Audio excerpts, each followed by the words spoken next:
힘들고 지쳐 낭망하고 넘어져 일어날 힘 전혀 없을 때에 조용히 다가와 손 잡아주시며 나에게 말씀하시네.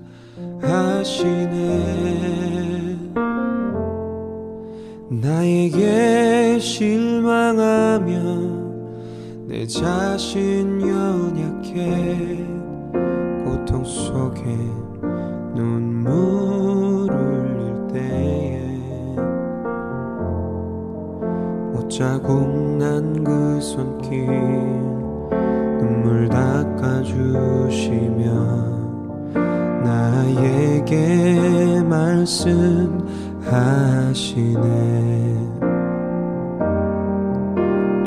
너는 내 아들이라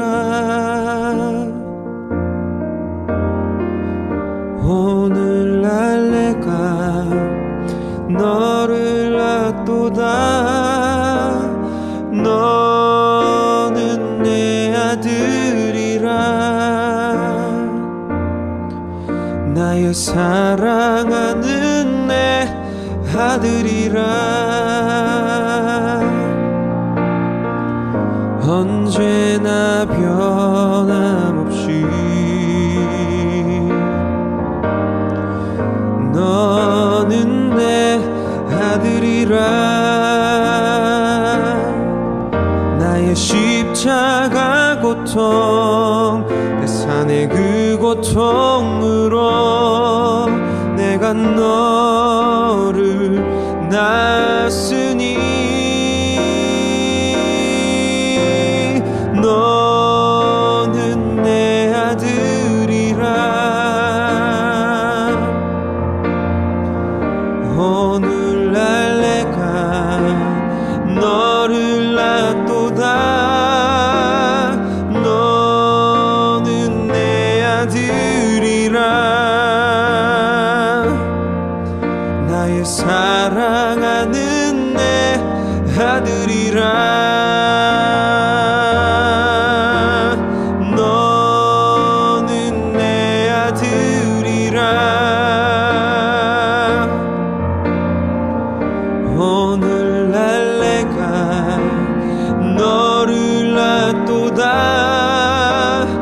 너는 내 아들이라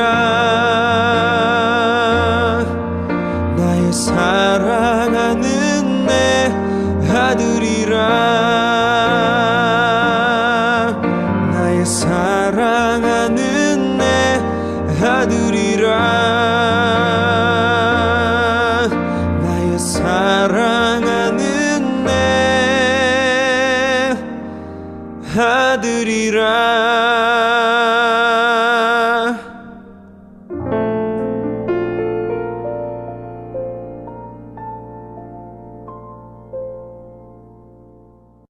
그 크신 하나님의 사랑 말로 다 형용 못하네. 저 높고 높은 별을 넘어 이 낮고 낮은 땅 위에 죄범한 영혼 구하려 그 아들 보내사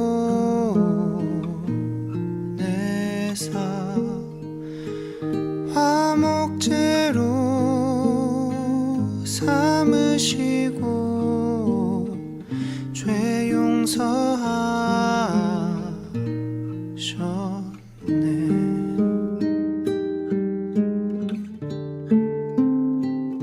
괴로운 시절 지나가고 땅 위에 영화세할 때 주 믿지 않던 영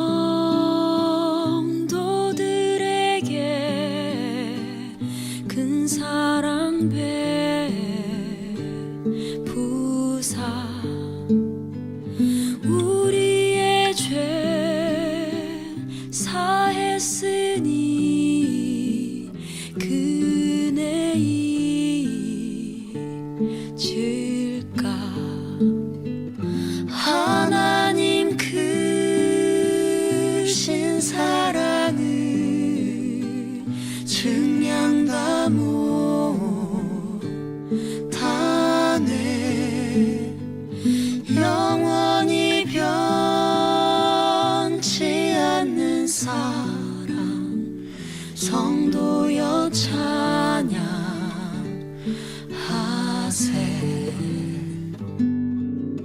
하늘을 두루 마리 삼고 바다를 먹물 삼아도 한없는 하나님의 사랑 다 기록할 수 없겠네. 하나님의 크신 사랑 그 어찌 닿을까.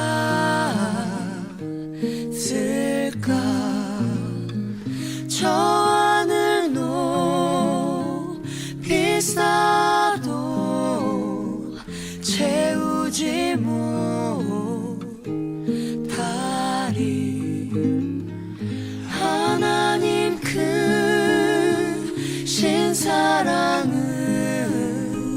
증량 다 못하네.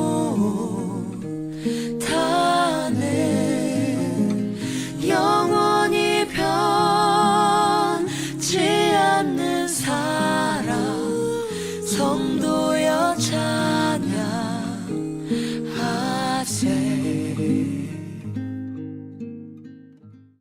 신명기 15장 1절부터 11절 말씀 봉독하겠습니다.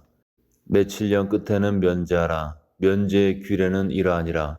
그의 이웃에게 구워준 모든 채주는 그것을 면제하고 그의 이웃에게나 그 형제에게 독촉하지 말지니 이는 여호와를 위하여 면제를 선포하였음이라.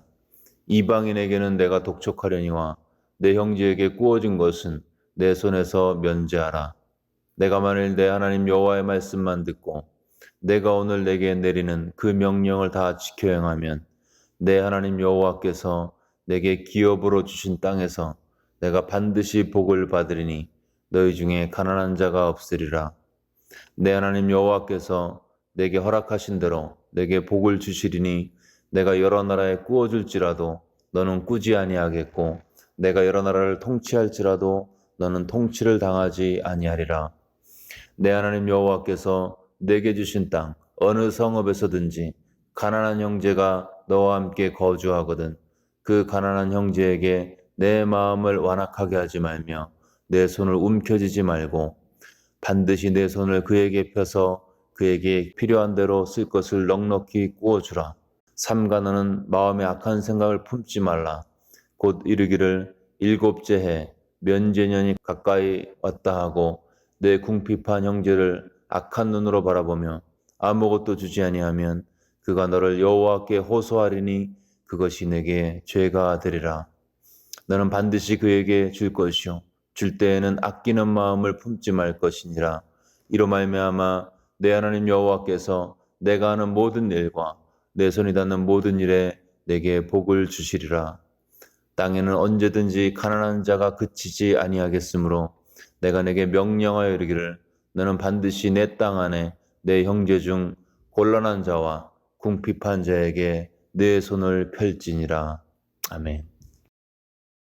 오늘 본문은 모세가 이스라엘 백성들을 향해서 가나안 땅에 들어가서 마땅히 순종할 규례를 이야기하면서 매 7년의 끝에 이스라엘 백성들 사이에 있는 모든 채무 관계를 탕감하라고 명령하고 있습니다.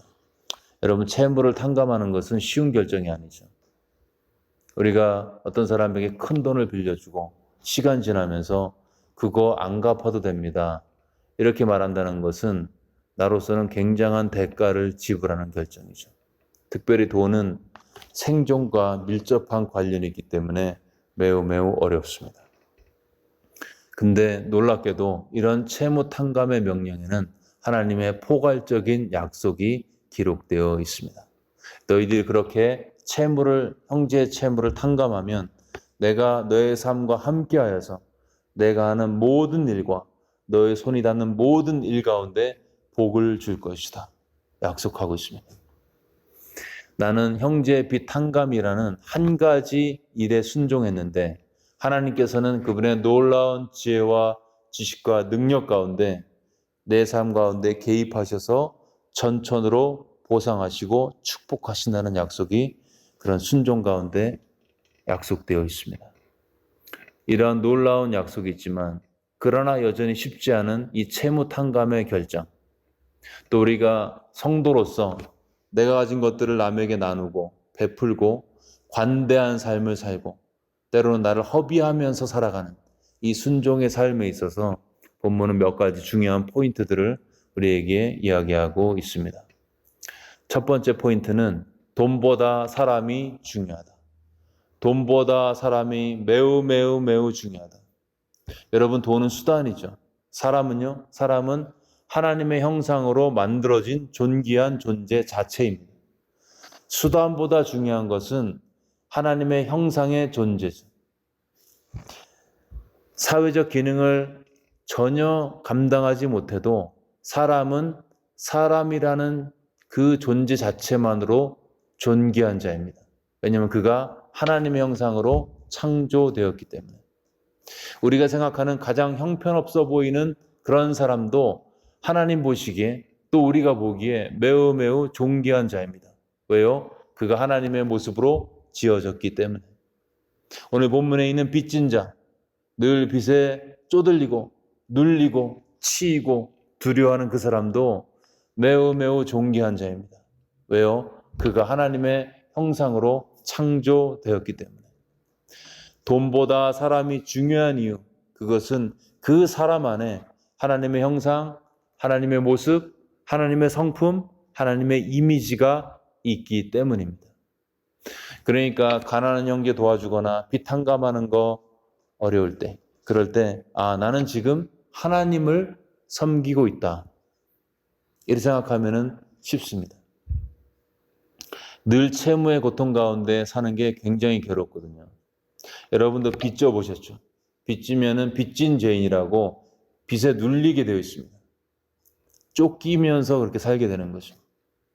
하나님을 닮은 존재가 그런 빚이라는 존재적 불안 가운데 눌려서 시달리고 있는데, 내가 결정함으로 그 하나님을 닮은 존재가 자유케 될 수 있다.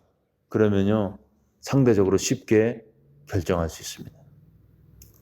자본주의 사회에서 가만히 있으면요, 끊임없이 우리 삶 가운데 돈의 힘의 영향력이 크게 느껴지게 되어 있습니다. 시간이 지나면 부지불식간에 마치 사람보다 돈이 더 중요한 것처럼 그렇게 여겨지게 되죠. 근데 나중에 죽음 앞에서 깨닫습니다. 내가 훨씬 더 중요한 것을 놓치고 살았구나. 사람이 만일 온 천하를 얻고도 제 목숨을 잃으면 무엇이 유익하리요? 사람이 무엇을 주고 제 목숨을 바꾸겠느냐? 만약에 내가 도와주는 어떤 지체가, 내가 관대하게 대하는 내 이웃이, 이 사람의 영혼이 천하보다 귀하다는 그 사실을 정말 믿는다면 그 사람에게 행하는 모든 선행은 매우 쉬워지게 됩니다. 물질을 사용하고 물질을 허비해서 사람을 얻는 것은 하나님의 창조 질서에 맞는 행동이고요. 누가 그런 삶을 지속적으로 할 수 있는가? 그것은 바로 물질보다 사람이 소중함을 하나님의 창조 질서 안에서 믿는 자, 그 사람만이 그렇게 살 수가 있습니다. 타인에게 관대할 수 있는 두 번째 비결, 그것은 내가 베풀 때에 갚으시는 하나님을 신뢰하는 것입니다. 6절에 보시면 내 하나님 여호와께서 내게 허락하신 대로 내게 복을 주시리니 내가 여러 나라에 꾸어줄지라도 너는 꾸지 아니하겠고 내가 여러 나라를 통치할지라도 너는 통치를 당하지 아니하리라 말씀하시면서, 내가 형제의 빚을 탕감하면 하나님께서 내 삶 가운데 역사하셔서 남에게 꾸어주도록 만들어 주신다는 것이죠. 그렇기 때문에 베푸는 데 인색함은 갚으시는 하나님께 대한 불신앙 때문입니다. 내가 베풀면 하나님이 갚으신다, 이 믿음이 있으면은 계속 베푸는 삶을 살 수 있습니다. 그런 의미에서 선행은 믿음의 문제죠. 내가 베풀면 하나님께서 보시고 기억하시고 갚으신다는 믿음이 있느냐 없느냐, 그 믿음이 크면 클수록 관대하게 쉽게 다른 사람을 도울 수가 있습니다. 흩어 구제하여도 더욱 부하게 되는 일이 있나니 과도히 아껴도 가난하게 될 뿐이라. 잠언 11장 24절 말씀. 여러분, 내가 흩어서 구제하여도 부하게 되는 이유는 하나님께서 갚을 때 가능한 것이죠. 선행하다가 망해서 굶어 죽었다는 얘기를 들어본 적이 없습니다. 베풀면 갚으시는 하나님을 신뢰할 때 우리는 지속적으로 나누는 삶을 살 수 있습니다. 관대한 삶을 사는 세 번째 비결, 그것은 형제 사랑을 기대하시는 하나님 아버지의 마음을 이해할 때입니다. 형제 사랑을 기대하시는 하나님의 마음을, 하나님 아버지의 마음을 이해할 때, 저는 이 말씀 보면서 하나님께서 저렇게 가난하고 빚진 자에게 직접 역사하시지 않나.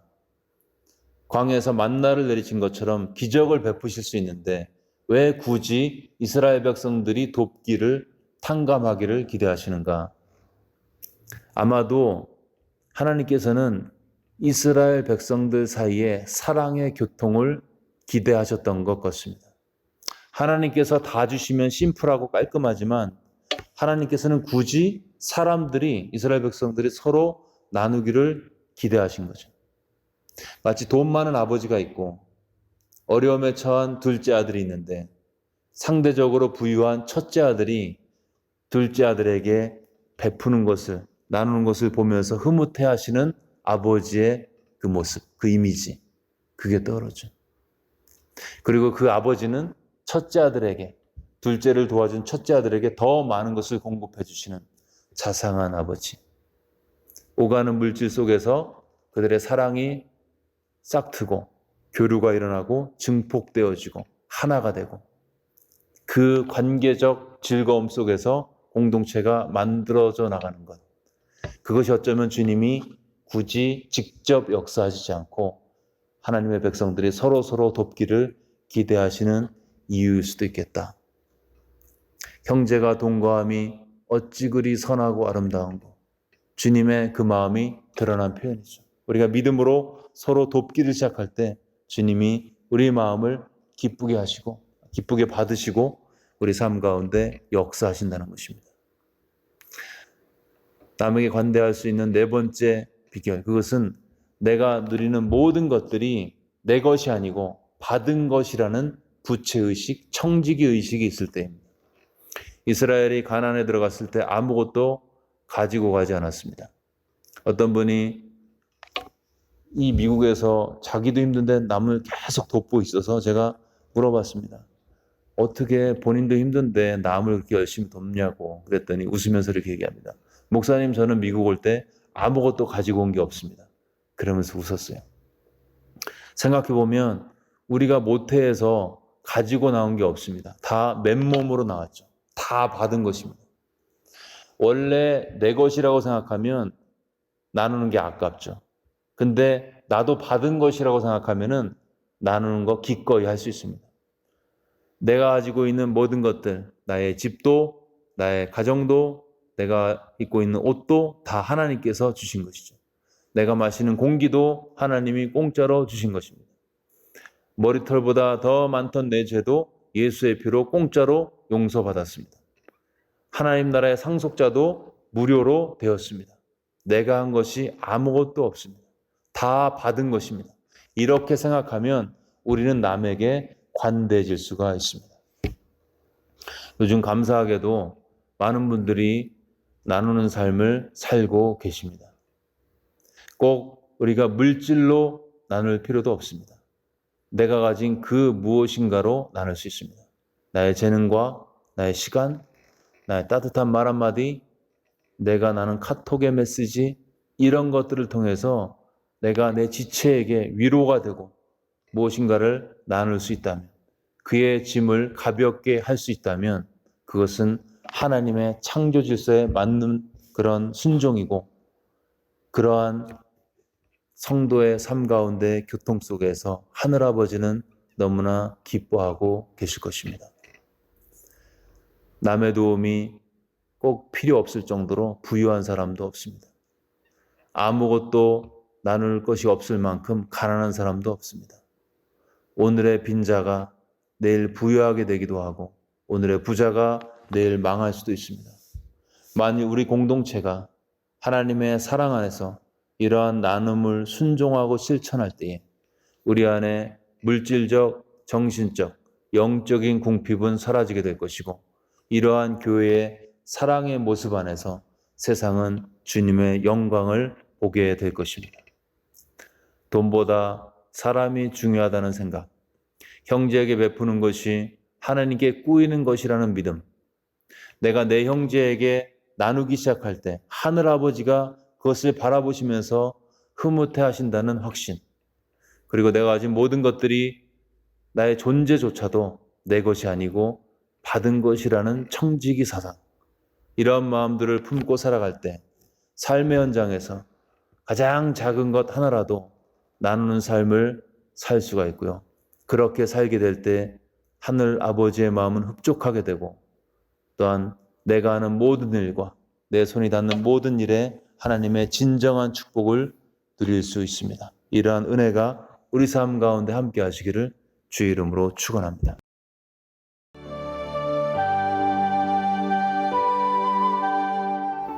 이 시간 들은 말씀 붙들고 함께 기도하겠습니다. 먼저 우리가 태어날 때 아무것도 가지고 온 게 없습니다. 지금 가지고 있는 것들은 다 얻은 것이죠. 하나님께서 허락하신 것입니다. 하나님께서 주신 것들 구체적으로 기억하면서 주님께 감사의 제사를 드리겠습니다. 또한 여전히 결핍이 있고 아쉬움이 있지만 영적으로 봤을 때 이미 구원받았고 죄 용서함 받았습니다. 부활의 소망 안에서 이미 영원한 승리자가 되었습니다. 그것들을 감사하시고요. 그 은혜 감격하는 마음으로 내가 가지고 있는 가장 작은 것들을 주변과 나눌 수 있는 넉넉한 마음 달라고, 그런 믿음을 달라고 들은 말씀 새기면서 함께 기도하겠습니다.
두 번째는 코로나 사태 진정을 위해서 기도하실 때 환자에게 치유를 달라고 기도해 주시고 가족하고 의료진들에게 담대함과 강건함 달라고 기도해 주시고 백신과 치료약이 빨리 개발될 수 있도록 하나님께서 지혜를 달라고 기도하겠습니다.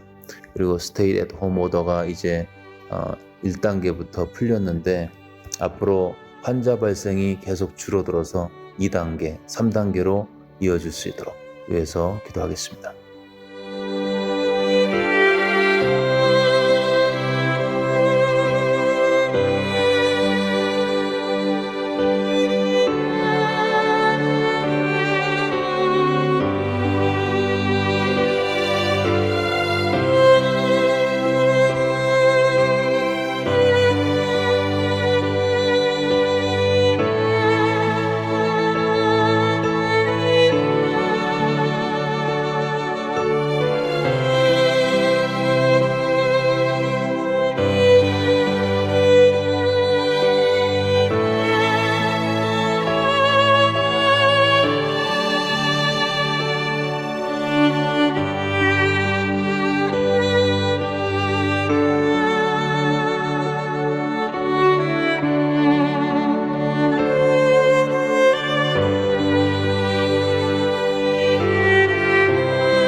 마지막으로 교회를 위해서 기도하실 때 빚에 눌린 이스라엘 백성처럼 지금도 염려와 걱정과 두려움에 눌려 있는 하나님의 형상으로 만들어진 창조되어진 주님의 귀한 지체들을 우리 교회와 목장이 하늘 아버지의 마음으로 섬길 수 있도록 도와달라고 기도하시고, 이제 새로 스테이 앳 홈 오더가 풀리면서 교회도 여러 가지 모임들을 오픈하려고 준비하고 있습니다. 모든 모임 가운데 하나님 함께 해달라고 참석하시는 모든 참석자들 육체적으로 강건하고 또 그 모임을 통해서 주님의 은혜 깊이 체험할 수 있도록 도와달라고 우리 교회를 위해서 함께 마음을 모아서 기도하겠습니다.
네, 이 시간 주기도문 하심으로써 기도회를 마치겠습니다.